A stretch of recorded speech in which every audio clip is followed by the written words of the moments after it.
بسم الله الرحمن الرحيم. الله. السلام عليكم ورحمة الله وبركاته.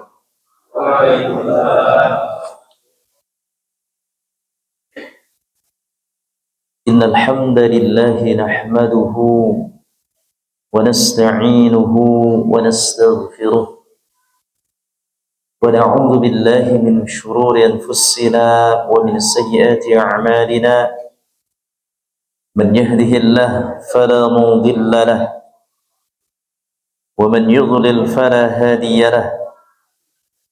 أشهد أن لا إله إلا الله وحده لا شريك له، وأشهد أن محمدا عبده ورسوله. يا أيها الذين آمنوا اتقوا الله حق تقاته ولا تموتن إلا وأنتم مسلمون. أما بعد، فإن أصدق الحديث كتاب الله، وخير الهدي هدي محمد صلى الله عليه وسلم، وشر الأمور محدثاتها، وكل محدثة بدعة، وكل بدعة ضلالة، وكل ضلالة في النار. معاشر المسلمين، jamaah salat maghrib Masjid Baitul Mukhlisin yang dimuliakan Allah Subhanahu wa ta'ala. Alhamdulillah, kita bersyukur kepada Allah Subhanahu wa ta'ala di kesempatan malam hari ini. Kita semuanya masih diberikan berbagai macam nikmat dari Allah Subhanahu wa ta'ala, terutama nikmat iman dan nikmat Islam, serta nikmat kita semua masih diberikan kesempatan oleh Allah Subhanahu wa ta'ala untuk bisa hadir menghadiri majelis ilmu. Dan pada kesempatan malam hari ini kita akan mengkaji yaitu Kitabut Tauhid. Namun malam hari ini adalah edisi spesial, di mana ini permintaan dari DKM, yaitu berkenaan tentang tauhid atau nilai tauhid dalam syariat berkurban. Di mana ayol ikhwah azani Allah wa iyyakum, kita sekarang sudah berada di salah satu bulan haram, yaitu bulan apa? Bulan Dzulqa'dah. Dan bulan Dzulqa'dah adalah merupakan bulan haram, bulan yang dimuliakan oleh Allah Subhanahu wa ta'ala. Dzulqa'dah, dan sebentar lagi kita pun akan masuki bulan Dzulhijjah. Ini pun bulan yang dimuliakan oleh Allah Subhanahu wa ta'ala. Sebagaimana Allah Subhanahu wa ta'ala berfirman di dalam surah At-Taubah ayat yang ke-36, Inna iddatash syuhuri 'indallahi 12 syahran fi kitabillah yawma khalaqas samawati wal arda minha arba'atun hurum. Allah Subhanahu wa ta'ala berfirman di sini, sesungguhnya jumlah bulan menurut Allah Subhanahu wa ta'ala berjumlah 12 bulan. Sebagaimana dalam ketetapan Allah, dan pada waktu Allah Subhanahu wa ta'ala menciptakan langit dan bumi, dan di antara 12 bulan tersebut ada 4 bulan haram, 4 bulan haram. 4 bulan haram itu apa? Bulan Muharram, bulan Rajab, bulan Dzulqa'dah, dan bulan Dzulhijjah. Maka kita sudah masuk bulan Dzulqa'dah, dan juga sebentar lagi kita akan masuki bulan Dzulhijjah. Maka oleh ikhwah rahimani wa rahimakumullah, sebagaimana tema pada kesempatan kajian malam hari ini, yaitu berkenaan tentang nilai tauhid dalam syariat berkurban. Karena sebentar lagi kita akan mengadakan atau melaksanakan ibadah yang sangat mulia, yaitu kurban. Maka bapak-bapak yang dimuliakan Allah Subhanahu wa taala, pembahasan pada kesempatan malam hari ini terdiri dari 4 hal yang perlu ana sampaikan. Yang pertama, bahwasanya ibadah berkurban itu adalah merupakan sunnah Nabiullah sallallahu alaihi wasallam, yaitu sunnahnya Nabi Ibrahim alaihi salam. Maka istilah kurban atau disebut juga dengan udhiyah ini adalah ibadah tahunan yang disyariatkan oleh Allah Subhanahu wa taala bagi umat muslim, yang dikerjakan amal ibadah tersebut pada hari yang ke tanggal 10 di bulan Dzulhijjah atau hari raya Idul Adha ya. Jadi kurang lebih sebulan lagi ya. Namun sebulan lagi ana lihat tadi di jalan-jalan sudah sudah pasang lapak ya. Ada sapi, ada kambing dan lain sebagainya, domba. Maka subhanallah, ini antusias ya. Sangat antusias ya. Masyarakat kaum muslimin menyediakan penyembelihan hewan kurban.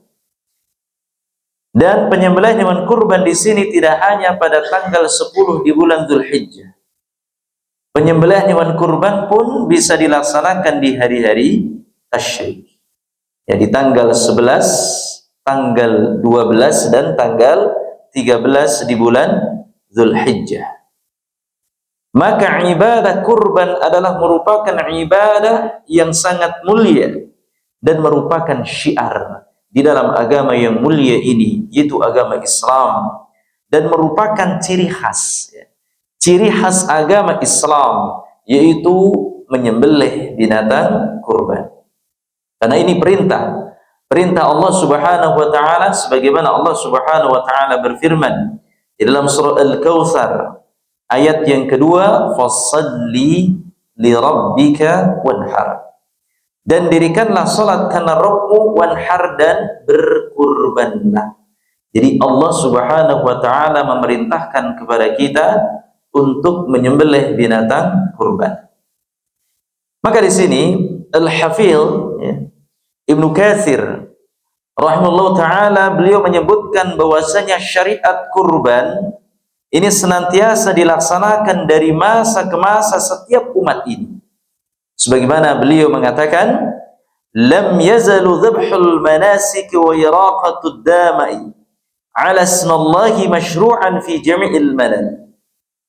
Beliau mengatakan bahwasanya Allah Subhanahu wa taala menghabarkan bahwasanya menyembelih hewan dan mengalirkan darahnya dengan menyebut nama Allah telah disyariatkan pada seluruh millah.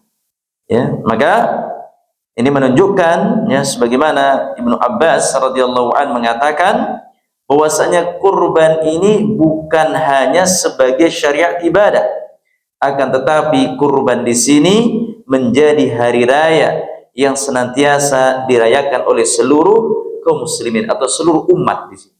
Ini berkurban.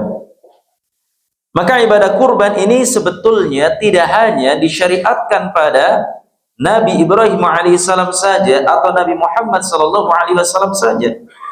Namun ibadah kurban di sini ini sudah dilaksanakan, sudah diperintahkan oleh Allah Subhanahu wa taala di sejak zaman Nabi Adam alaihissalam. Ya, jadi syariat kurban ini tidak hanya pada saat ya atau diperintahkannya Nabi Ibrahim alaihissalam menyembelih putranya Ismail alaihissalam, tidak. Akan tetapi syariat kurban ini pun sudah ada sejak zaman Nabi Adam alaihissalam. Ya. Ini sudah ada Pak ya, syariat kurban. Sebagaimana ya diceritakan di dalam Al-Qur'anul Karim ya. Di sini Allah Subhanahu wa taala berfirman di dalam surah Al-Maidah ayat yang ke-27. Ini syariat kurban di zaman Nabi Nabi Adam alaihissalam ya, yaitu bercerita tentang kurbannya anak beliau, ya putra beliau, yaitu Qabil dan Habil. Di sini Allah Subhanahu wa taala berfirman, "Watslu 'alaihim naba'a bana Adam bil haqqi id qarraba qurbanan fatuqbila min ahadihima wa lam yutaqabbal min al-akhari qala al-aqtulannak qala innama yataqabbalu Allahu minal muttaqin." Ini dalil ya bahwasanya dari sejak zaman Nabi Adam alaihissalam itu sudah ada syariat kurban. Maka di sini Allah Subhanahu wa taala berfirman, "Watslu 'alaihim naba'a bana Adam bil haqqi." Ceritakanlah kepada mereka itu kisah kedua putra Nabi Adam alaihissalam. Siapa Pak putranya? Namanya Habil dan Qabil. Qabil dan Habil. Boleh untuk menyebutkan Qabil dan Habil ataupun Habil dan Qabil. "Idz qaraba qurbanan fatuqbila min ahadihima." Menurut yang sebenarnya ya ketika keduanya mempersembahkan kurban. Ketika ya keduanya di sini mempersembahkan kurban, maka diterima dari salah seorang dari mereka berdua ya. Itu fataqubila min ahadihima, ya, diterima salah seorang dari keduanya, salah satu yang diterima Pak ya. Yaitu siapa? Yaitu Habil ya. Jadi kurbannya Habil adalah kurban yang diterima. Walam yutaqabbal minal akhari ya. Dan tidak diterima dari yang lainnya. Maksudnya di sini yang tidak diterima siapa Pak? Qabil. Ya, jadi kurbannya Habil diterima oleh Allah, sedangkan kurbannya Habil diterima oleh Allah, sedang kurbannya Qabil tidak diterima oleh Allah Subhanahu wa taala. Qala la aqtulannak. Maka ia berkata, itu Qabil mengatakan, ini aku pasti membunuhmu. Nah inilah terjadinya apa? Terjadinya persaingan antara sesama saudara, cemburunya antara sesama saudara sehingga adik kakak di sini apa? Membunuh di sini. Maksudnya di sini Qabil membunuh Habil. Aku pasti membunuhmu. Kata siapa? Kata Qabil. Ya. Qala la aqtulannak. Qala Qabil pun berkata la aqtulannak. Maka aku pun pasti akan membunuhmu. Ini. Ya. Saking cemburunya kan apa? Kurban Habil diterima, sedangkan kurbannya Qabil tidak diterima. Qala inna ma yataqabbalu Allahu minal muttaqin. Maka berkata Habil, sesungguhnya Allah hanya menerima kurban dari orang-orang yang bertakwa. Maka oleh khazani Allah yakum, ini di dalam ayat tersebut diceritakan bahwasanya kedua anak Nabi Adam alaihissalam itu Qabil dan Habil yang melaksanakan kurban. Dua-duanya melaksanakan kurban. Di mana Qabil ini berkurban dengan sesuatu tanaman yang hasil tani atau tanaman tersebut adalah tanaman yang buruk. Ya. Tanaman yang busuk, tanaman yang buruk yang tidak pantas untuk dikurbankan. Ya, contohnya di sini, ya dia Qabil di sini mengeluarkan bisa sayur-sayuran, tanaman-tanaman yang jelek Pak. Ya. Tanaman-tanaman yang jelek dijadikan untuk berkurban. Ya. Bahkan Qabil pun berkurban di sini ya, menggunakan harta sisa miliknya. Jadi sisa-sisaan Pak. Ya. Sisa harta dari Qabil di sini digunakan untuk berkurban berupa tanaman-tanaman di sini. Ya. Lalu bagaimana? Habil pun berkurban dengan seekor domba yang gemuk, yang segar, yang merupakan harta terbaik dari Habil.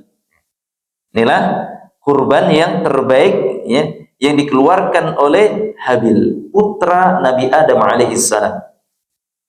Kemudian Allah Subhanahu wa taala hanya menerima kurbannya siapa Pak? Habil. Dan Allah Subhanahu wa taala tidak menerima kurbannya Qabil.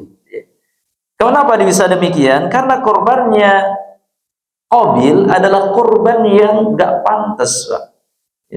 Harta sisaan diberikan atau dikurbankan, dipersembahkan oleh Allah Subhanahu untuk Allah Subhanahu wa taala enggak pantas.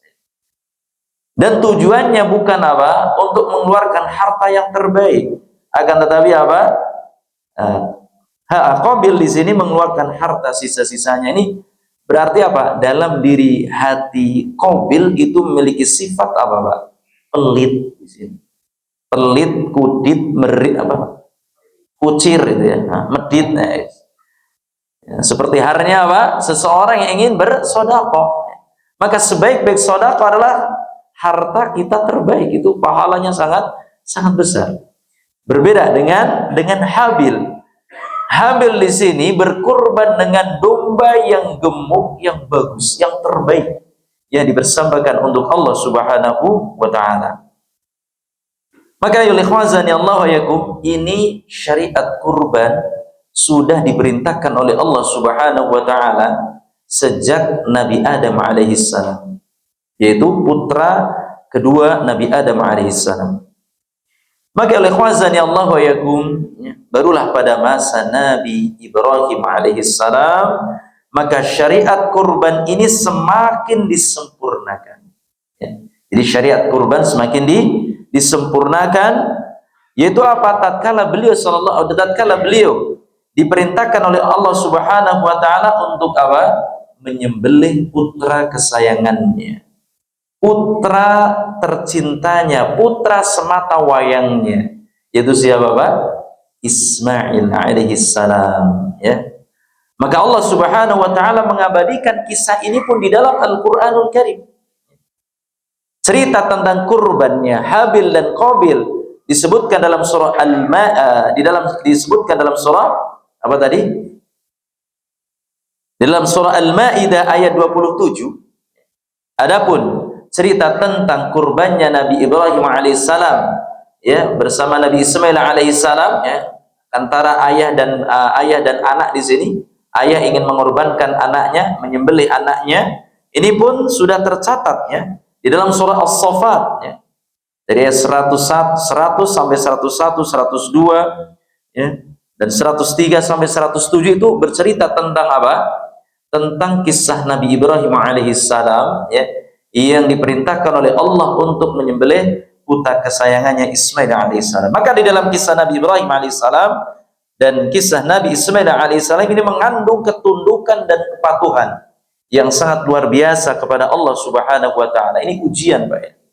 Ujian ketika Nabi Ibrahim alaihissalam diperintahkan Allah untuk menyembelih putranya. Maka di sini Ibrahim di sini waktu itu enggak punya anak, Pak, ya. Ingin memiliki anak. Kemudian Nabi Ibrahim menikah dengan siapa, Pak? Dengan siapa? Hajar, ya. Hajar, dan akhirnya alhamdulillah diberitahukan bahwasanya akan datang seorang anak yang saleh, yaitu Ismail. Nabi Ibrahim berdoa kepada Allah Subhanahu wa taala. Di sini disebutkan dalam sebuah riwayat selama 80 tahun, Pak. Ya. 80 tahun untuk mendapatkan anak. Ya. Kalau mohon maaf di sini kalau ada yang nggak punya anak, minta kepada Allah. Insya Allah Nabi Ibrahim saja sudah 80 tahun, Pak, berdoa kepada Allah. Namun akhirnya Allah Subhanahu wa taala mengijabah dengan diberi karunia seorang anak. Maka Allah Subhanahu wa taala berfirman di sini, ya, di dalam surah As-Saffat ayat 100 sampai 101, Rabbi habli minas salihin fabasyarnahu bighulamin halim. Maka ini salah satu doa, ini pun kita diperintahkan untuk berdoa dengan doa apa? Rabbi habli minas salihin. Ya Rabbu, anugerahkan kepadaku seorang anak yang termasuk dari keturunan anak orang-orang yang saleh. Maka doakan, kita berdoa kepada Allah, Rabbi habli minas salihin, ya. Maka ini doa Nabi Ibrahim alaihissalam terus dipanjatkan selama 80 tahun. Maka kami beri kabar gembira dengan kedatangan anak yang amat sabar. Maka ini ujian, ya. Maka ketika Nabi Ibrahim alaihissalam, ya, sudah senang memiliki anak, ya, alhamdulillah selama berdoa diijabah oleh Allah Subhanahu wa taala, ya. Ternyata Allah Subhanahu wa taala ingin menguji Nabi Ibrahim alaihissalam dengan apa? Dengan menyembelih putra kesayangannya.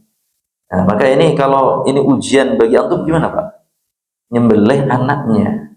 Padahal anak satu-satunya yang dicinta, diharapkan, diperintahkan untuk disembelih. Ya. Maka di sini Nabi Ibrahim alaihissalam sempat menanyakan kepada anaknya, kepada putra kesayangannya untuk mengetahui bagaimana sih jawaban anaknya di sini. Ya. Sebagaimana Allah Subhanahu Wa Taala berfirman di dalam surah As-Saffat ayat 102, "Falamma balagha ma'u sa'ya qala ya bunayya inni ara fil manami anni adbahuka fanzur madza tara."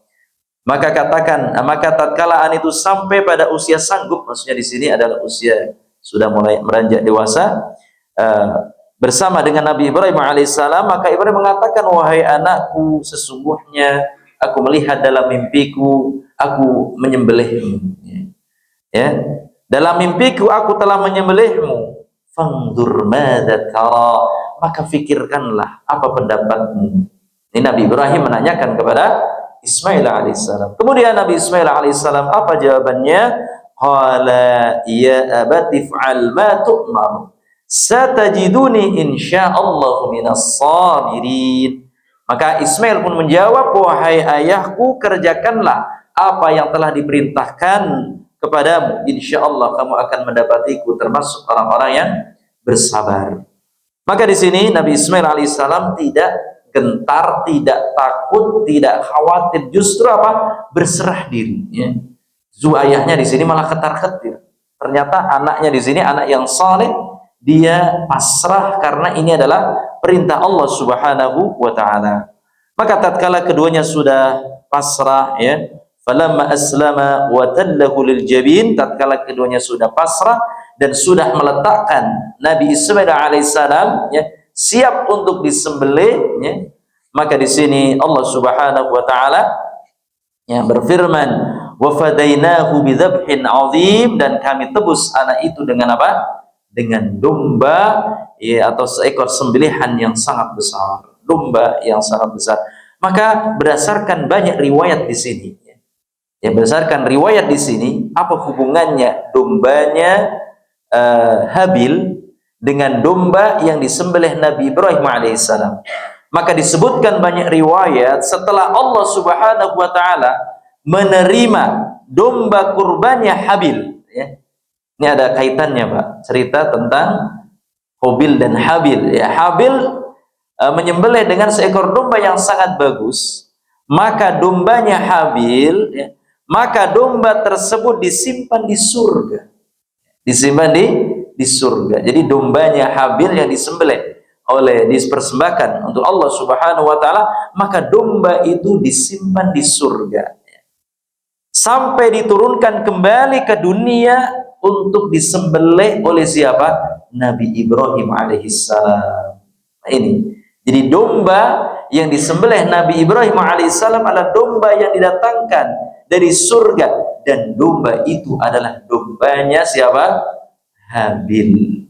Ada kaitannya di sini antara cerita Qabil dan Habil dan juga cerita Nabi Ibrahim alaihissalam yang Allah Subhanahu wa taala ganti Nabi Ismail dengan apa? Dengan seekor domba. Sehingga di sini, ya, Nabi Ibrahim alaihissalam, ya, diperintahkan oleh Allah Subhanahu wa taala untuk menyembelih domba tersebut, maka selamatlah Nabi Ismail alaihissalam, sehingga inilah menjadi syariat, ya, udhiyah yang pertama, ya.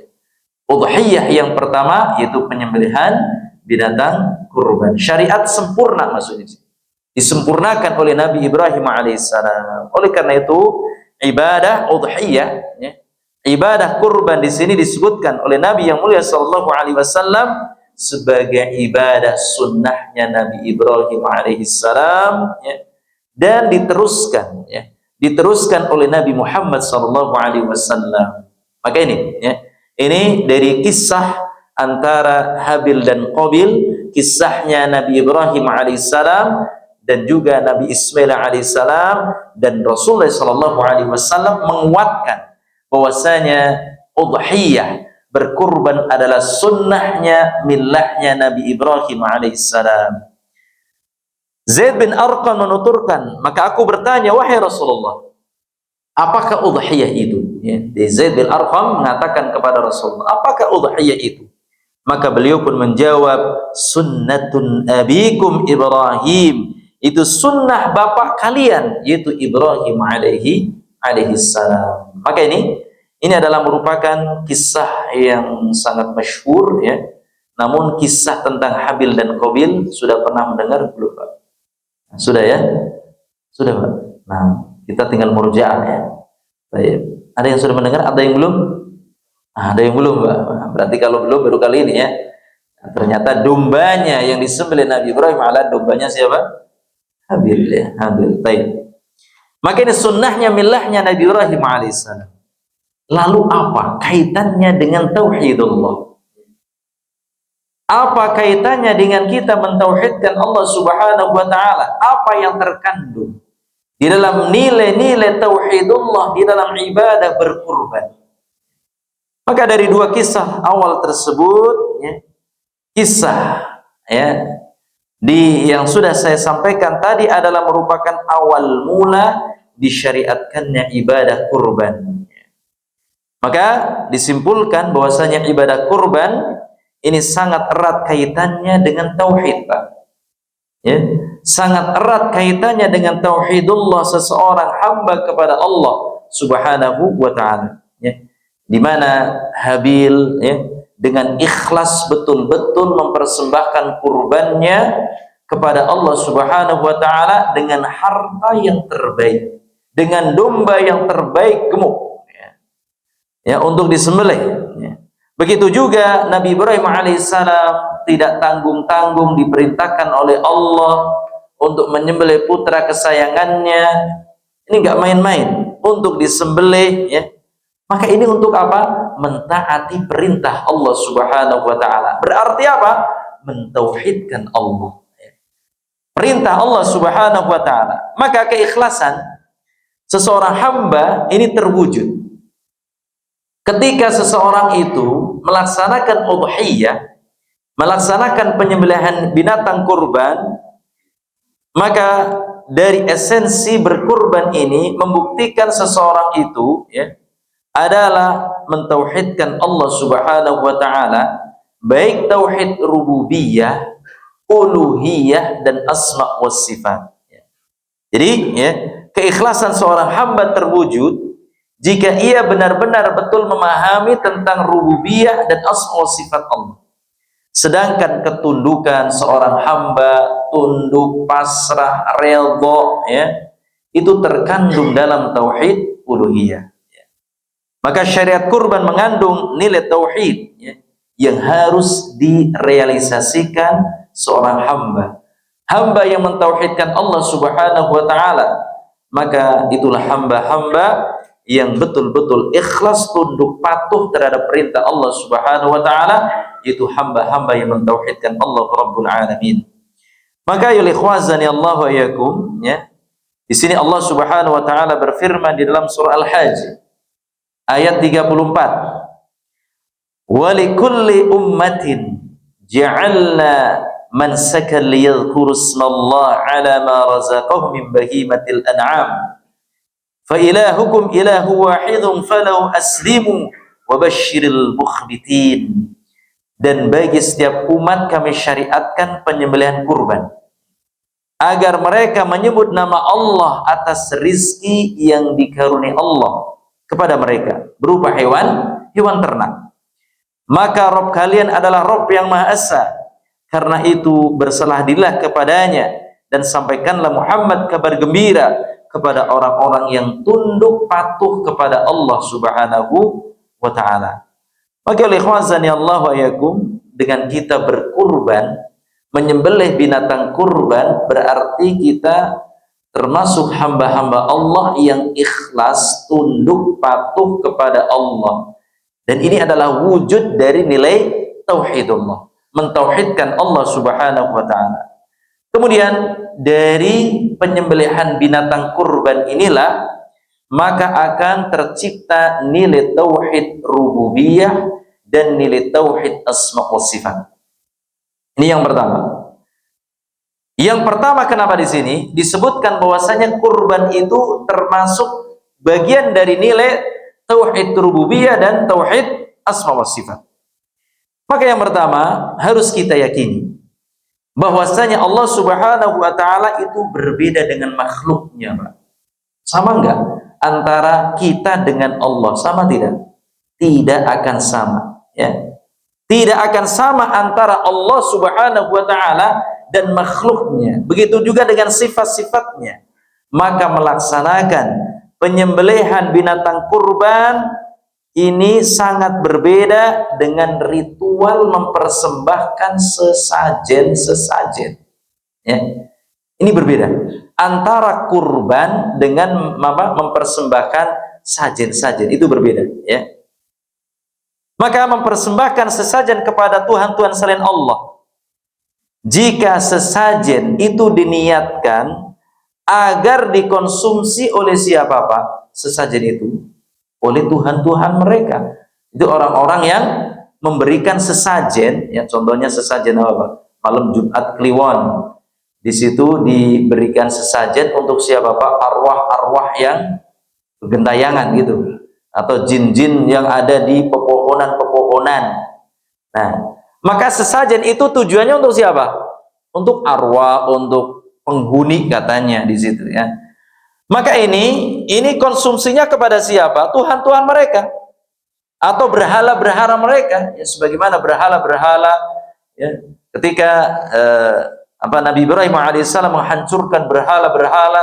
Begitu juga ketika Nabi Muhammad SAW ketika Fathu Makkah, ketika umat Islam, kaum kafir Quraisy masuk ke dalam agama Islam banyak sekali pada saat Fathu Makkah, maka di situ berhala-berhala dihancurkan. Yang pada saat yang sebelum mereka masuk ke dalam agama Islam, mereka pun mempersembahkan sesajen kepada berhala-berhala tersebut. Ini tujuannya apa? Supaya dikonsumsi oleh Tuhan-Tuhan mereka. Namun bodoh tidak, Pak? Tuhannya makan enggak? Enggak. Coba antum kasih sesajen di bawah pohon. Siapa yang makan, Pak?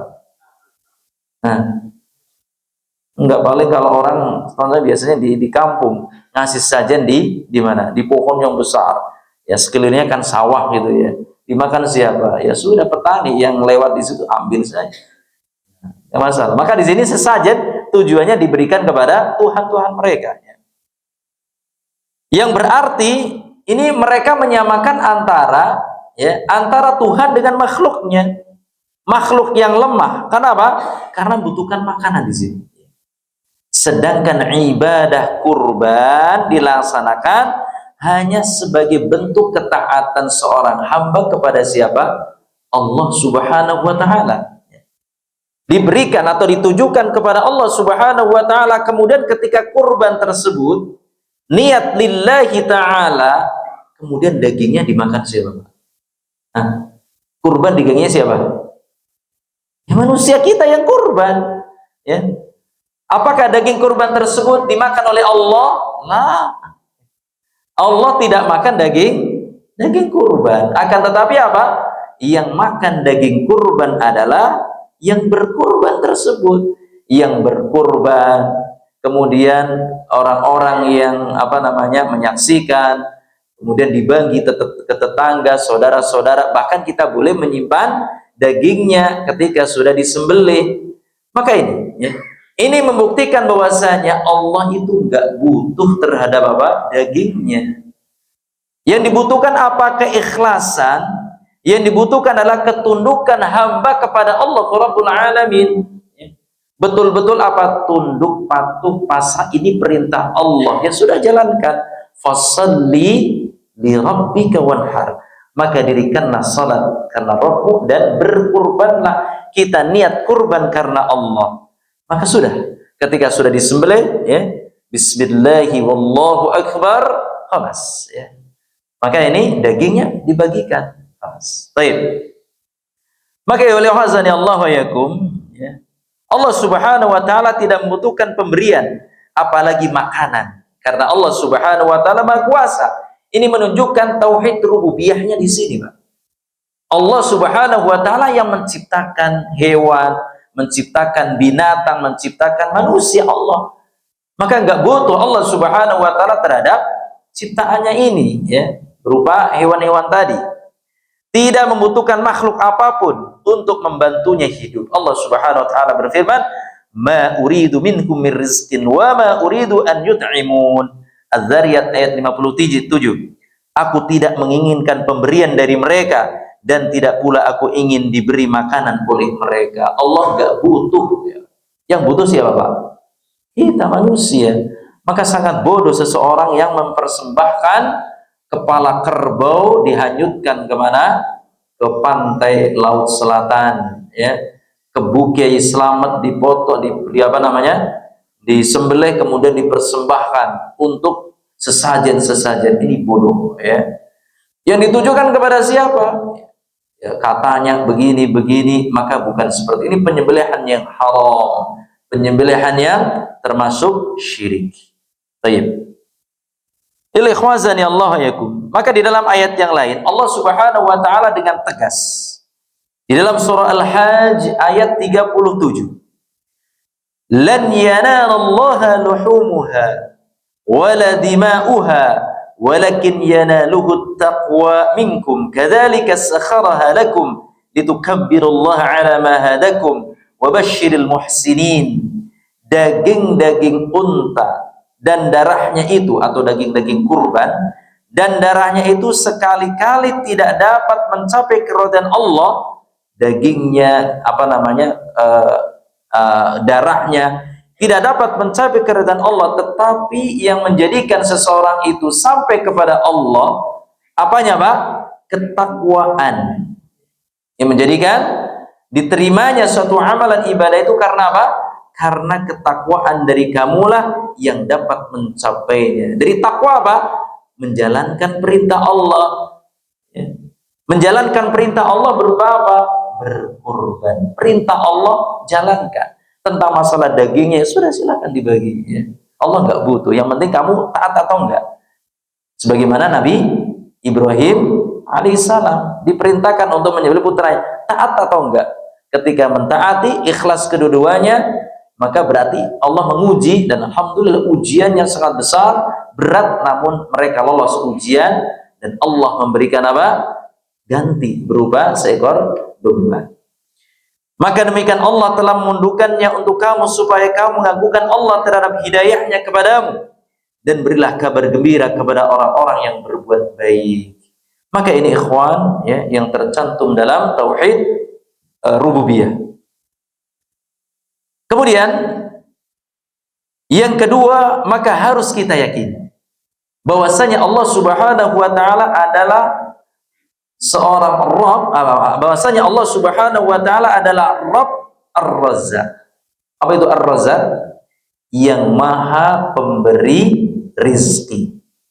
Maha pemberi rizki, maka kurban adalah ibadah yang berkaitan dengan harta. Ini kita harus yakin. Berarti di situ tercantum tauhid asma wa sifat. Kita meyakini Allah Subhanahu wa taala Ar-Razzaq, yang memberikan rizki. Ketika Allah Subhanahu wa taala memberikan rizki kepada kita berupa harta, ya, maka kita diperintahkan dari harta kita untuk apa? Untuk dikurbankan. Dengan cara apa? Membeli hewan kurban. Maka kita harus membelanjakan sebagian harta kita untuk mendapatkan hewan sembelihan yang tidak murah, Pak, ya. Membeli hewan kurban murah enggak, Pak? 100-200 ribu dapat enggak? Enggak. Ada yang kurban 100 ribu ayam, nah, kurbannya enggak diterima, Pak. 100 ribu, waduh, enggak bisa. Mahal atau murah, Pak, berkurban? Mahal atau murah? Alhamdulillah yang jawab murah, ya. Masya Allah. Nanti yang jawab murah bisa apa? Bisa mengkorbankan ini apa, jamaah Baitul Mukhlisin semuanya. Amin, ya. Baik. Jadi ternyata binatang yang kita atau hewan yang kita beli mahal. Mahal, ya. Berapa sekarang, Pak? Sapi berapa? Udah iuran. 3 juta berapa? 600, hampir mendekati, ada yang 4 juta, kambing pun demikian, ada yang bahkan 5 juta, ya. Kemarin saya nawar juga ketika sedang jalan, Masya Allah, Ini domba yang bagus ya, itu 5 juta Pak ya. Mahal atau murah? Mahal di sini ya. Mahal bagi kita. Kita kan ekonominya ke menengah bawah ya. Kalau antum menengah ke atas. Ya. Masya Allah, sudah Isya. Nah, belum selesai Pak. Baik ya. Jadi di sini ya, diperintahkan oleh Allah Subhanahu wa taala menyembelih binatang kurban yang harganya tidak murah. Bagi sebagian orang ya, pasti akan timbul rasa sayang enggak Pak? Eman-eman enggak terhadap hartanya? Pasti eman-eman di sini ya. Ketika harus menjelaskan hartanya karena tabiat manusia itu apa Pak? Tabiat manusia itu apa? Rasa pelit pasti menghampiri, dan tabiat manusia itu ingin menumpuk-numpuk harta. Itu tabiatnya Pak. Sudah punya rumah satu, pingin 2. Sudah punya mobil satu, pingin 2. Antur ya. Itu tabiat manusia Pak, ingin numpuk-numpuk harta, itu tabiatnya.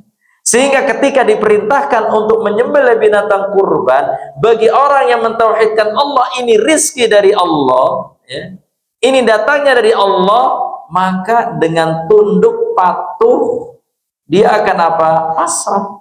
Ini dari Allah, punya uang 5 juta, alhamdulillah dari Allah, ini dari Allah. Maka insya Allah ketika kita kurbankan uang 5 juta tersebut, sayang bagi diri kita, sayang ya. Akan tetapi insya Allah, Allah Subhanahu wa taala akan memberikan gantinya Pak, hidupnya akan berkah ya. Maka bagi orang-orang yang mentauhidkan Allah, gak eman-eman. Masalahnya kita mentauhidkan Allah Bapak. Kalau kita mentauhidkan Allah, Allah adalah tauhid rububiyah. Tunduk patuh, ikhlas patuh kepada Allah, itu tauhid rububiyah ya. Tunduk patuh ikhlas itu tauhid rububiyah. Kalau kita mengaku Islam, mentauhidkan Allah, tauhid rububiyah, ya enggak usah eman-eman ya. Kita kenapa? Menjalankan perintah Allah. Kemudian apa? Asma wa sifat Allah. Allah Ar-Razzaq, Allah memberikan rizki. Ketika Allah Subhanahu wa taala memberikan rizki kepada kita, rizki itu titipan Pak. Ketika kita mengeluarkan untuk berkurban, berarti insya Allah, Allah akan memberikan rizki yang lebih. Janji Allah pasti, sebagaimana disebutkan dalam sebuah hadis, mana qasad shadaqatun mimmal ya. Allah Rasulullah sallallahu alaihi wasallam bersabda, tidak akan berkurang sedekah berupa harta, maka berkurban adalah merupakan amalan ibadah dengan harta kita. Ketika kita eman-eman untuk berkurban, maka keberkahan dari rizki tersebut akan hilang di sini.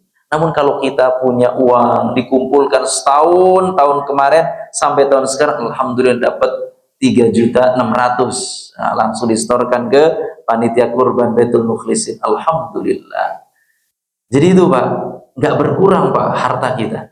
Oleh karena itu tema di sini ya, Ustadz sampaikan supaya jamaah giat untuk berkurang. Inilah dalil-dalil yang sudah sampaikan tentang tauhid ya. Untuk mentauhidkan rububiyah, asma wa sifat, ayo berkurban ya. Baik. Dan nasihat ini untuk saya juga Pak. Nasihat untuk saya, karena bagaimanapun juga hati seseorang itu kadang-kadang eman-eman ya. Masya Allah, duit semene-mene gitu ya. Gua apa? Aduh, gua mangan, gua iki, gua segala macam.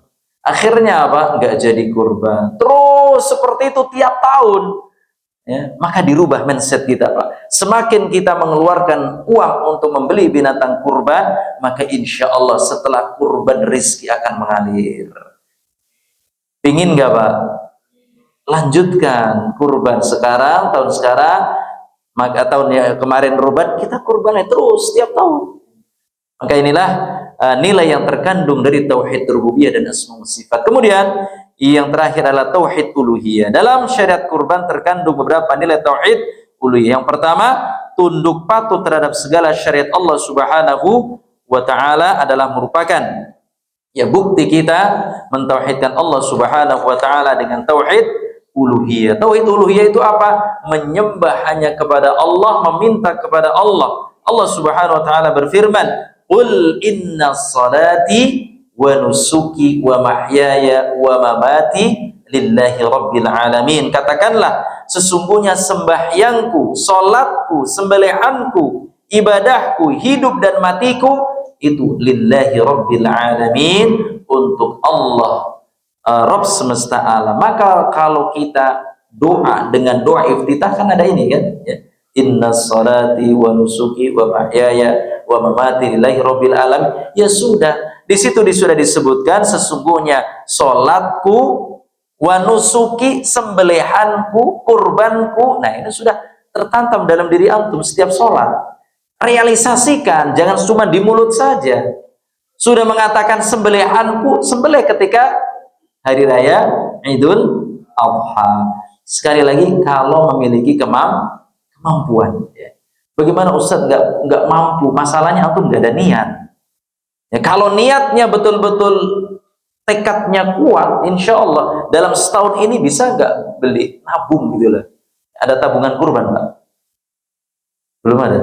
Nah, kalau memang ada ya silakan tabungan kurban di sini setahun ya, bisa berkurban. Itu salah satu wasilah. Wis gak usah perlu tabungan, pokoknya insya Allah jamaah Masjid Baitul Mukhlisin sakit sedoyo kurban insya Allah ya, bisa. Nah, baik. Maka ikhwan, dan bagi orang-orang yang mampu namun dia enggan untuk berkurban, Rasulullah sallallahu alaihi wasallam bersabda, an Abi Hurairah radhiyallahu anhu qala qala Rasulullah sallallahu alaihi wasallam, man kana lahu sa'atun wa lam yudhi fala yaqrabanna musallana, rawahul Bukhari wa Muslim, rawahul Bukhari wa Ibnu Majah.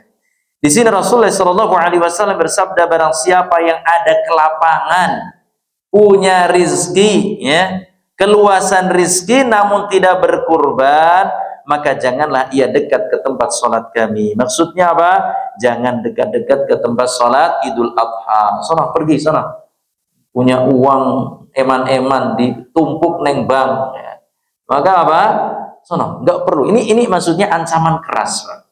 Bagi orang-orang yang mampu tidak mau berkurban, maka tentunya hartanya tidak akan mendapatkan keberkahan. Ya. Mampu loh, ya, mampu. Beda dengan orang yang tidak mampu. Kalau orang yang tidak mampu, bagaimana langkahnya? Minta kepada Allah. Minta kepada, ya Allah, berikanlah rizki yang halal, berikanlah rizki yang banyak agar saya bisa berkurban di tahun ini.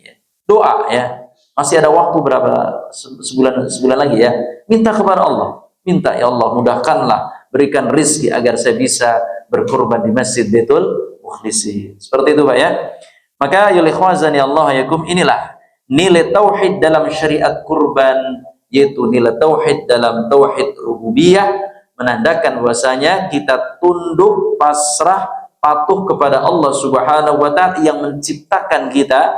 Nilai tauhid asma wa sifat, Allah memberikan rizki kepada kita, maka rizki tersebut hendaknya kita berikan kepada Allah Subhanahu wa taala agar mendapatkan keberkahan dari rizki tersebut. Dan nilai tauhid uluhiyah, bahwasanya ibadah kita tujukan kepada Allah, sembelihan kita tujukan kepada Allah Rabbul Alamin.